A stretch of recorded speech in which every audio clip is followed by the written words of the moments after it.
हमारी पार्टी है AIMIM waste Bengal के इस असेंबली इलेक्शन में सीट्स कितने हम लड़ेंगे वो भी तय हो चुका है। 1-2-3 सीट है। ये सिर्फ इस चुनाव की हद तक नहीं है, जितना गवर्नमेंट का एम्पिरिकल डेटा है, चाहे वो वेस्ट बंगाल का क्यों ना हो, गवर्नमेंट ऑफ इंडिया का हो या NSSO का डेटा हो, 5 लाख OBC सर्टिफिकेट्स कैंसल हो गए। तो ये तो हर मुसलमान की ड्यूटी है कि वो मस्जिद को बनाए। AIMIM के प्रमुख असदुद्दीन ओवैसी ने आरोप लगाया कि ममता बनर्जी मुसलमानों का वोट तो लेती रहीं, लेकिन मुसलमानों के बेहतरी के लिए उन्होंने कुछ भी नहीं किया है। कोलकाता में मीडिया को संबोधित करते हुए उन्होंने मुख्यमंत्री ममता बनर्जी पर हमला बोला और कहा कि दीदी की राजनीति से ही पश्चिम बंगाल में बीजेपी इतनी मजबूत हुई है। ओवैसी ने दावा किया कि बंगाल के लोग घुटन महसूस कर रहे हैं और उनकी पार्टी ने हुमायूं कबीर की AJUP के साथ मिलकर राज्य में एक विकल्प देने की कोशिश कर रही है। ओवैसी का कहना था, हमने ये गठबंधन कमजोर वर्गों का शोषण को रोकने और उन्हें सशक्त बनाने के लिए किया है। उन्होंने दावा किया कि उनका गठबंधन मुस्लिम नेतृत्व को मजबूत करने और उसे आगे ले जाने की दिशा में काम करेगा।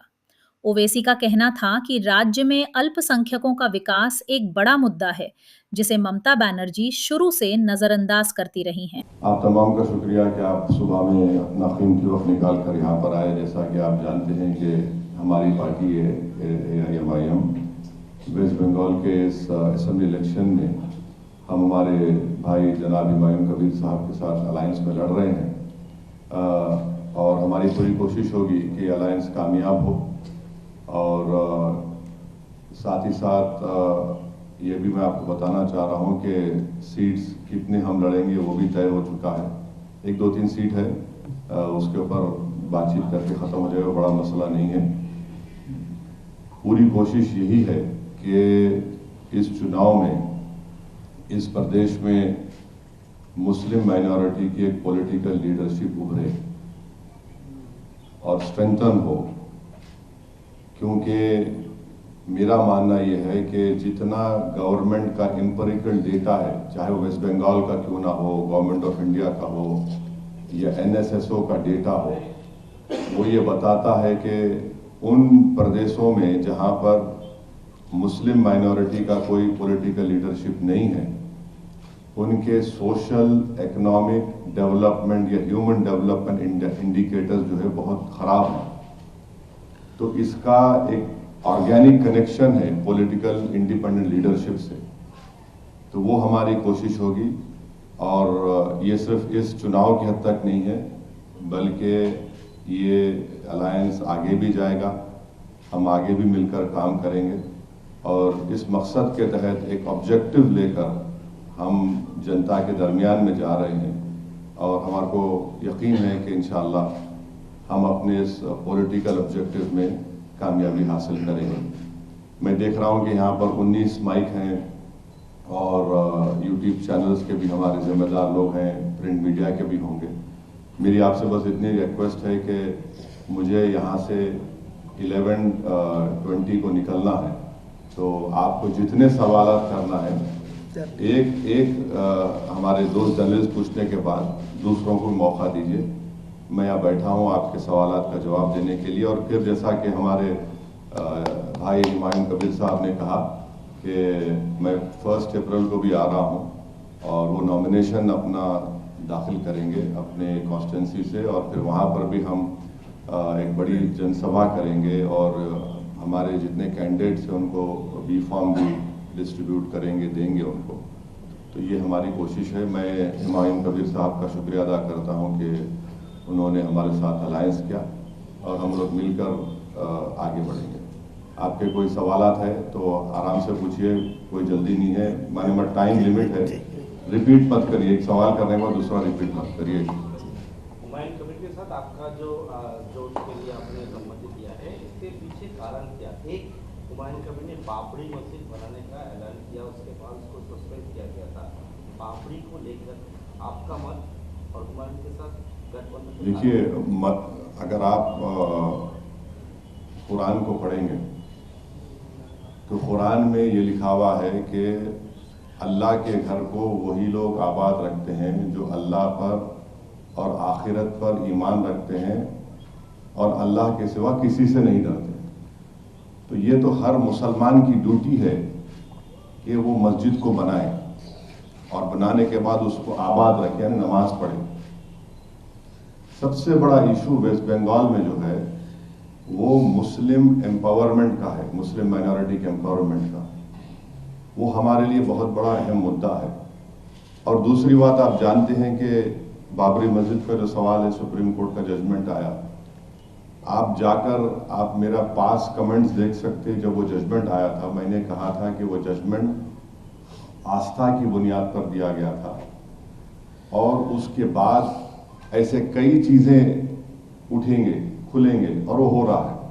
तो मेन मुद्दा क्या है कि मुस्लिम पॉलिटिकल एम्पावरमेंट, ये डेमोक्रेटिक प्रोसेस को हम इस्तेमाल करना है और उसमें हमको कॉन्फिडेंस है उस पूरे प्रोसेस में, और उसको हम साथ मिलकर लड़ रहे हैं, कामयाब होंगे।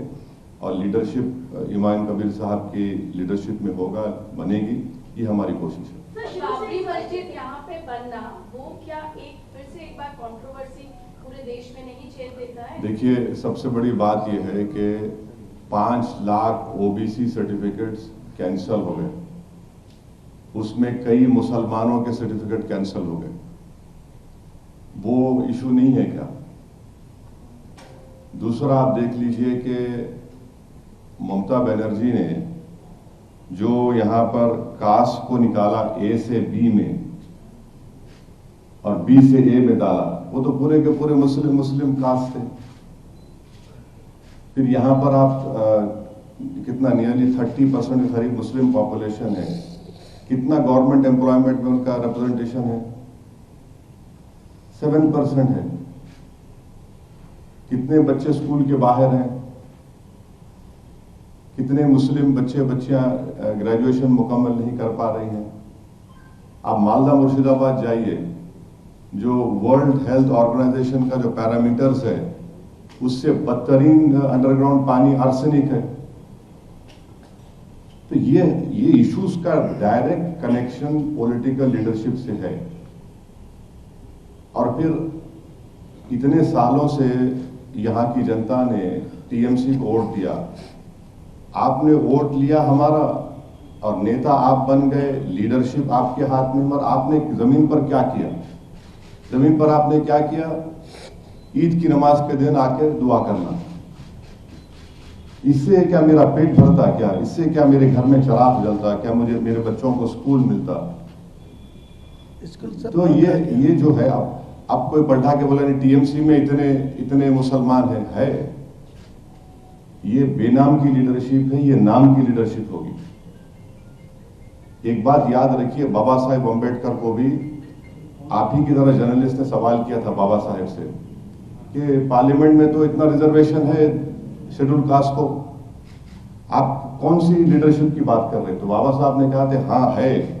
जितने लोग जीत कर जाते हैं वो अपना मुंह कब खोलते? जब उनको अंगड़ाई लेने का है। ये फर्क है। सर, एक और बात, तो शुरू से स्पेकुलेशन थी कि एआईएमआईएम वेस्ट बंगाल में एबीवीपी कौन सी पार्टी के साथ जाएगा? आपको आईएसएफ ने कोई अप्रोच किया था, एबीवीपी।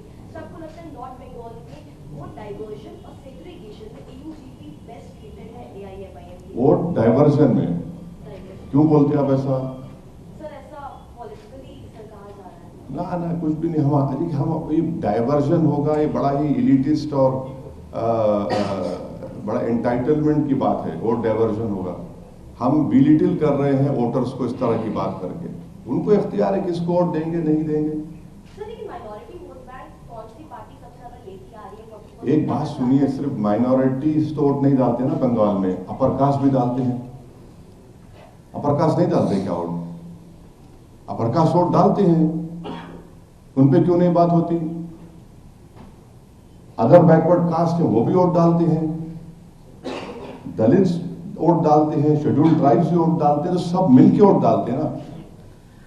ये अलग बात है कि एक्सप्लॉइटेशन ज्यादा मुसलमानों का पॉलिटिकली हुआ है, उस एक्सप्लॉइटेशन को हम खत्म करना चाह रहे हैं, उस पर रोक लगाना चाह रहे हैं। और हम जो है, अब हिस्सेदारी की बात कर रहे हैं, बराबरी की बात कर रहे हैं, सेल्फ एस्टीम की बात कर रहे हैं हम लोग, ये हम कोशिश कर रहे हैं सर। ओवैसी साहब आपसे एक सवाल था आपसे। सर कुछ नहीं। आपसे ये पूछना था कि इस बार के विधानसभा चुनाव में बाबरी मस्जिद इतनी अहम मुद्दा हो। देखिए साहब, हर मस्जिद मुसलमान के लिए अजीज होती है।